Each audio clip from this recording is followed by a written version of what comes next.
And today, I'm going to flip the script on home inspections. Most of you folks out there, especially if you're real estate agents and you're used to listing properties more so than working with buyers, you tend to fear the home inspection.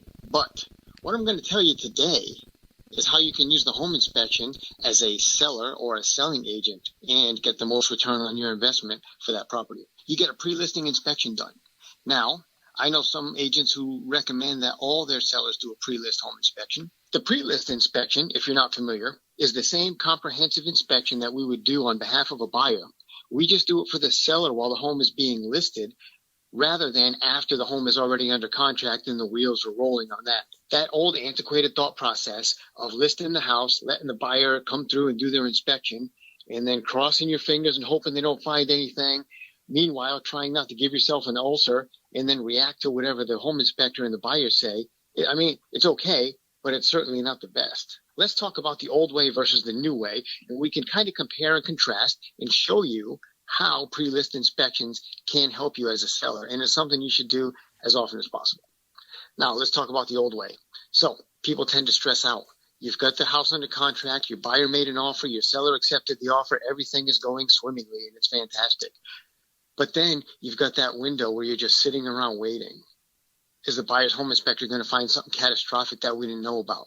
Is the buyer going to be super picky? Is the buyer's dad going to be there and be super picky on their behalf, which is a real thing? After the inspection, again, with newer discerning buyers out there, are they going to hit you with a bunch of arduous negotiations where you're going to have to go back and forth between the buyer and the seller about the price of the house based on new conditions that were found that weren't in the disclosure?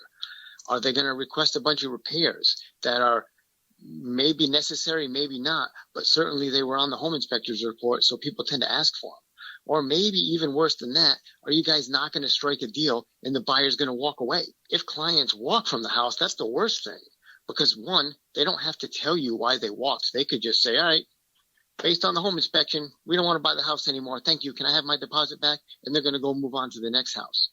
Now, if this happens a couple of times, this is terrible for a seller. If you do the pre-list home inspection, conversely, what you end up with is something a little different. You avoid all of that drama and nonsense that really doesn't have to be part of the real estate transaction. You get the information first as the seller. This is the biggest advantage you can have.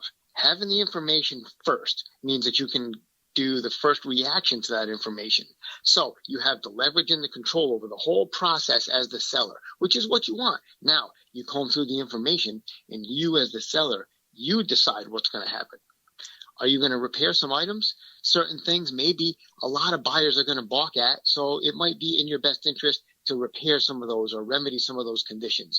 These could be safety items or hazardous items. So you're going to want to take care of that kind of stuff. If things are due for service, maybe take care of that. This home inspection is not your repair list. It's your list of items to repair if you choose to get a good return on that, or disclose. So you can disclose everything on the home inspection report, and it's still fine. Don't stress out about telling the buyer that there's a bunch of stuff wrong with your house, because guess what? There's probably a bunch of stuff wrong with your house. Now you've got this ultra transparent disclosure. You're giving good news and bad news to that potential buyer. Now they feel comfortable. Now what happens here is, as a lister or a seller or a selling agent representing or advising a client selling the house, you've gone through the inspection. You've appropriately priced the house based on the conditions of the house and the age of everything in there. Then when the buyers come in, you're not going to have that secondary negotiation.